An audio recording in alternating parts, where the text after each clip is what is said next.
ஷியான்னு நம்ம ஹீரோ மாதிரி பேசிகிட்டு இருப்பாங்க. இந்த மாதிரி நம்ம சிஸ்டர்ஸை பார்க்கறத மாறிச்சாங்க. நம்ம ஹீரோ ஏன்னு கேட்குறான், ஏன்னா நம்ம டிஎன்ஏ விதமாக சம்மந்தப்படல. ஸோ இந்த மாதிரி சிஸ்டர்ஸை பார்த்த விஷயம் உனக்கு மாறிடுச்சா, ஈவன் கோட்டனை கூட அப்படி வந்துட்டு லவ் ப்ரப்போஸ் பண்ணான்னு கேட்கும்போது இல்லை அப்படி எதுவும் மாட்டல அப்படின்னு ஹீரோ சொல்கிறான். நான் எனக்கு யூ இருக்கா, ஸோ நான் யாரும் பெருசாக கண்டுக்க மாட்டேன் அப்படின்னு நம்ம விஷயம் சொல்லும்போது வந்து யூவா அவர் போய் நீ ஷார்ட் நேம் வச்சு கூப்பிட ஆரம்பிச்சா அப்படின்னு நம்ம கேட்டால் அதெல்லாம் நேரத்துலேருந்து உங்களுக்கு என்ன நடக்குது அப்படின்னு நம்ம ஹீரோ குழம்பிட்டு இருக்காங்க. அந்த விஷயம் சொல்கிறான், இந்த மாதிரி நான் வந்து ஓகா காயிட்டு வந்து இந்த மாதிரி நீங்கள் சொன்னதை சொல்லிட்டேன், அந்த மாதிரி கோட்டன் இந்த மாதிரி வாங்கிட்டு ப்ரப்போஸ் பண்ண சொன்னேன், அவன் எதுவுமே சொல்லும்போது நம்ம ஹீரோ சொல்கிறான், இங்கே பாரு என்ன நடந்தாலும் நமக்கு நடந்த இந்த 16 இயர்ஸ் சிப்ளிங்ஸ் ரிலேஷன்ஷிப் எப்பயும் மாறாது, அதை நான் மாற்ற விட மாட்டேன் அப்படின்னு நம்ம ஹீரோ சொல்கிறான். எப்போ யோசிச்சு பாரு, நம்ம கிளாஸ் பசங்க மட்டும் நீ மட்டும் அந்த ஒரிஜினல் சிஸ்டர்ஸ் தம்பி அண்ணன் இல்லைன்னு வச்சுக்கேன், என்ன நடக்கும்னு யோசிச்சு பாரு அப்படின்ற மாதிரி நம்ம சீன் யோசிச்சு இருக்கிறான். ஸோ இப்போ ப்ரெசென்ட்டை கட்டுறாங்க, அது வந்து ஃப்ளாஷ்பேக்கு. நம்ம ஓகே அந்த மாதிரி சொல்லிட்டு நான் கிறிஸ்டல் கிளியராக ஒன்று தெளிவுபடின்னு ஆசைப்பட்றேன். நம்ம என்ன தான் பிளட் ரிலேட்டடாக இருந்தாலும் ஆனால் ஒன்று என்னோட ஒரு பெரிய அண்ணன் பிக் ப்ரோன்னு சொல்கிறது எனக்கு ப்ரௌடாக தான் இருக்குது. ஸோ நீ எனக்கு பெரிய அண்ணன் தான் நம்ம சொல்கிறான். எப்போ அடி இதை தான் சொல்ல வந்தாலா எனக்கு டக்குனு பக்குன்னு ஆயிடுச்சு. இப்போ என்னென்னமோ நான் யோசிச்சு அப்புறமா நம்ம யோசிக்கிறான். மேபி இவன் வந்து எங்கள் ரிலேஷன்ஷிப் கெட்டு போயிருமோ அப்புறமா யோசிச்சுட்டு இந்த மாதிரி முடிவு எடுத்துருக்கலாம் அப்புறமா நம்ம ஹீரோ சொல்கிறான்.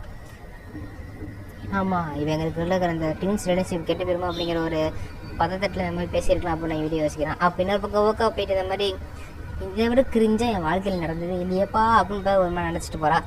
இன்னொரு பக்கம் இப்போ வீட்டை கட்டுறாங்க, ட்ரைனிங் ரூமில் நம்ம வேறு ட்ரைனிங் பண்ணிருப்பான். அப்போ மினாமி வரா. மினாமி ஒரு நாள் கூட மிஸ் பண்ண மாட்டியே, சூப்பர் கரெக்டாக வந்துட்டியே அப்படின்னு நான் கொஞ்சம் நேரம் பேசிகிட்டு இருக்கான். ஆமாண்ணா நீங்கள் மட்டும் கரெக்டாக வந்துடுறீங்க, நீங்களும் ஃபிட்டாக தான் இருக்கீங்க அப்படின்னு நான் மீறி பேசிகிட்டு இருக்கோம். இப்போ திரும்ப ஒரு ஃப்ளாஷ்பேக் போகுது. இந்த மாதிரி மினாமி வந்து ஓக்காவையும் ஷியான்னு நம்ம ஹீரோலாம் காணும் தேட்டு வந்துருப்பாளா. சரி நான் போய் பார்க்குறவங்களுக்கு என்ன போக பிடிக்கும் அப்போ தான் தெரியும் அப்படின்னு தேட போயிருப்பாங்க. அப்போ நம்ம ஹீரோவையும் ஓக்காவையும் பார்த்துருப்பாளா. இங்கே தான் கரங்க பக்கத்தில் போனால் ஐ லவ் யூ அப்படிங்கிற வார்த்தை மட்டும் நம்ம மினாமி கேட்டிருக்கோம்.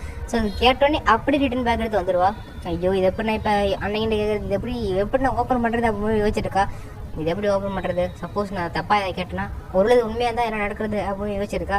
என்னப்பா எக்ஸசைஸ் பண்ணல அப்படின்னு நான் மாரி கேட்கும்போது ஆமாம் எக்ஸசைஸ் பண்ண முடியல, இருங்க போய் பண்ணுறாங்க அவங்களுக்கு போய் டம்பிள் ஒர்க் பண்ணிருக்கா. அப்புறம் நம்ம ஹீரோ வந்து இந்த மாதிரி உங்களுக்கும் ஓக்காக்கணும் எதாவது நடந்துச்சா அப்படின்னு கேட்குறாங்க. நடந்துச்சாலும் இந்த மாதிரி எனக்கு கூட புரியல அப்படின்னு மாரி கேட்கும்போது இல்லை ஒன்றும் இல்லை பேச மறந்துடுங்க, நான் சொன்னதே மறந்துடுங்க அப்படின்னு பண்ணி அந்த ட்ரைனிங் ரொம்ப தான் ஓடிடுறா. ஓக்காக்கு என்னாச்சு காலங்கத்தில் இதை வித்தியாசமாக நடந்துக்கிறேன் அப்படின்னு மாரி வச்சுக்கிறான். ஐயோ எப்படி கேட்குறது ஒருவேளை நான் தப்பாக கேட்டிருப்பேனா இல்லை நிஜமே கரெக்டாக கேட்டிருந்தேன் என்ன இருக்கும் அப்படின்னு யோசிச்சுட்டு இருக்கான். ஸோ நம்ம மாரி பார்த்துருப்போம். அந்த பக்கம் ஷியா இருப்பா. ஷியா என்னப்பா அப்படியே பார்த்துட்டு பண்ணிருக்கேன், சரி கொஞ்சம் தாப்பால் போட்டு பண்ணலாம்னு கேட்கும்போது உன் சிஸ்டர்ஸ் தானே ஏன் அந்த மாதிரிலாம் பண்ணுறேன், சரி சாரி அப்படின்னு பார்த்தா அவட்டு கண்டுக்காமல் போயிடுவான். ஸோ இப்படி நம்ம ஹீரோ பார்த்தா கொஞ்சம் ட்ரைனிங் பண்ணலாம், நமக்கு ட்ரைனிங் பண்ணிருப்பான். அப்போ ரூம் யாரும் கற்றுட்டுவாங்க, யாருன்னு பார்த்தா பன்ட்ரி வந்திருப்பா. ஸோ பன்ட்ரி வந்து நம்ம ஹீரோ ரூம் வழங்க போல எல்லாரும் கலைக்கிறாங்க. ஒன்று தான் சின்ன ரூமு ராக் பேப்பர்ஸ் கோத்து போனில அப்படின்னு மாதிரி எல்லாம் ஆரம்பிப்பாளா. அதெல்லாம் சரி. இப்போ பன்ட்ரி எதுக்கு இங்கே வந்துருக்கிறா, எதுக்கு சமதானம் பன்ட்ரி இங்கே வந்துருக்கா, இப்போ ரொம்ப டிஃப்ரெண்ட்டாக நடந்திருக்கா அப்படின்னு மாதிரி வச்சுட்டு சரி வாப்பா பேசாமல் நம்ம இன்னைக்கு ஒரு டேட்டிங் பண்ணலாம் வழக்கம்போது கூப்பிட்றா. ஸோ நம்ம ஹீரோவோட ஃபோனை அப்கிரேட் பண்ணுறதுக்கு 2 பேர் இங்கே வந்திருக்காங்க. ஸோ இது ஒரு டேட்டாவே பன்ட்ரி எடுக்குதான். ஸோ வழக்கம்போது நம்ம ஹீரோட்ட கொஞ்சம் ராவடி பண்ணுறது, இந்த மாதிரி பாய் ஃப்ரெண்ட் கேர்ள் ஃப்ரெண்டாக இது பண்ணுறது அப்படின்னு தான் ஜாலியாக விளாண்டுருக்கா பன்ட்ரி. ஸோ நம்ம ஹீரோ பார்த்தா டக்குனு பொண்ணு 2 ஃபோன் எடுத்துக்கிறாங்க. அந்த ஃபோனை செலக்ட் பண்ணிட்டு ஓகே இந்த ஃபோன் கொடுத்துருங்க அப்படின்னு டக்குனு முடிவு எடுத்துறான். ஏன்னாப்பா ஒரு ஃபோனை ப்ராப்பராக செலக்ட் பண்ண மாட்டியா, நீ எப்படி ஒரு பார்ட்னரை செலக்ட் பண்ணுறியோ அதே மாதிரி ஒரு ஃபோனையும் செலக்ட் பண்ணுறோம். நீ ஃபோனை செலக்ட் பண்ணுற விதம் தான் நீ பார்ட்னரை செலக்ட் பண்ணுற விதம் அப்படின்னு நம்ம பன்ட்ரி டீச் பண்ணிருக்கா. ஸோ இவங்க 2 பேரும் ஒட்டுக்கா பார்த்தா கஸ்டமரு எப்போ நாங்கள் கப்புள்ஸுக்கு டிஸ்கவுண்ட் தரோம் உங்களுக்கு கப்புள்ஸ்ன்னு கேட்கும்போது ஆமாம் கப்புள்ஸ் தான் அப்படி பன்ட்ரி சொல்கிறான். ஆனால் நம்ம ஹீரோ இல்லை அப்போலாம் 1 2 பார்த்தா கிளம்பி வந்துடுறான். ஸோ இப்போ பார்த்தீங்கன்னா போகிற ஐஸ்கிரீம் வேணும்னு சாப்பிட்றாங்க. ஸோ அப்படியே ஐஸ்கிரீம் சாப்பிட்றாங்க. பரவாயில்ல பன்ட்ரி இந்த மாதிரி க்யூட்டாக ரொம்ப நல்லதாக இருக்குது அப்படின்னு வச்சுருக்காங்க. அப்புறம் பழைய கதைலாம் கொஞ்சம் அப்படியே உட்காந்து பேசிகிட்டு இருப்பாங்க. சரி நம்ம இப்படியே பேசியிருந்தா வீட்டுக்கு ஒரு டைம் ஆகும், கிளம்பலாமா நாம அப்படின்னு நம்ம மாரி யோசிக்கிறான். ஸோ ஆமாம் கிளம்பணும்பா அப்படின்னு நம்ம பன்ட்ரி யோசிக்கிறா. நம்ம சிப்ளிங்ஸ் நமக்கு நிறைய விஷயம் நடக்கும். ஸோ நம்ம எல்லா விஷயம் மெமரிஸ் பண்ணி நினைக்கிறேன், மெமரியில் வச்சுக்கணும்னு நினைக்கிறேன். ஸோ அதனால தான் எல்லாம் பண்ணுறேன் அப்படின்னு நம்ம மாரியே சொல்லிட்டு இருப்பான். உனக்கு ஏதாவது விஷயம் இப்போ தொந்தரவாக இருக்கானா அப்படின்னு நம்ம மாரி கேட்குறான். இல்லை தொந்தரவாக இருக்கான்னு சொல்லும்போது இல்லை எதுவும் இல்லை, உனக்கு ஏதாவது தொந்தரவாக இருந்தால் சொல்லு, உன்னோட பிக் சிஸ்டர் நான் உனக்கு எப்போ கோட்டை நிற்பேன் அப்படின்னு பன்ட்ரி சொல்கிறான். இன்னொரு கோட்டை இந்த மாதிரி அவன் பர்த்டேக்கு ஐலாண்டு போயிருப்பாங்களோ. ஸோ அங்கே நிறையா ஃபோட்டோ எடுத்திருப்பாங்க. அதெல்லாம் பார்த்து ரொம்ப ஹாப்பியாக இருப்பா. பரவாயில்ல நிறையா ஃபோட்டோ எடுத்துனேன். அப்போ பன்ட்ரி சும்மா இல்லாமல் ஐஸ்கிரீம் சாப்பிட்டு டேட் போயிருக்கோம் அப்படின்னா குரூப்பில் போட்டுவிடுவோம். எல்லாம் டென்ஷன் ஆகிறாங்க, குரூப்லாம் போட்டு வராங்க அப்பட்டு. ஸோ அப்படியே பார்த்தீங்கன்னா பன்ட்ரி கொஞ்சம் பார்த்தீங்கன்னா ஒரு பிஸியான கால் வந்துடுது. ஸோ இந்த போய் ஆகணும்னு நம்ம ஹீரோ அப்படியே பார்த்தீங்கன்னா கேட்குறான். உனக்கு சப்போஸ் வெளியே டேட்டிங் பண்ணால் நீ பாய் ஃப்ரெண்ட்ஸ் கூட போகக்கூடாது அப்படின்னு நம்ம ஹீரோ கேட்பானா. ஸோ அது பார்த்தீங்கன்னா நம்ம பன்ட்ரிக்கு ஒரு மாதிரி இருக்கும், அது க்யூட்டாக தான் இருக்கும். அதான் நீ எனக்கு ஒரு ஹேண்ட்ஸமான தம்பி இருக்கே உன் கூட போகிறதுட்டு எனக்கு என்ன வேலை, ஆனால் உடனே ஒரு சின்ன பையனுக்கு ரொம்ப குயிக்காக நடக்குதுல்ல அப்படின்னு சொல்லி பார்த்தா கிளம்பிடுவா.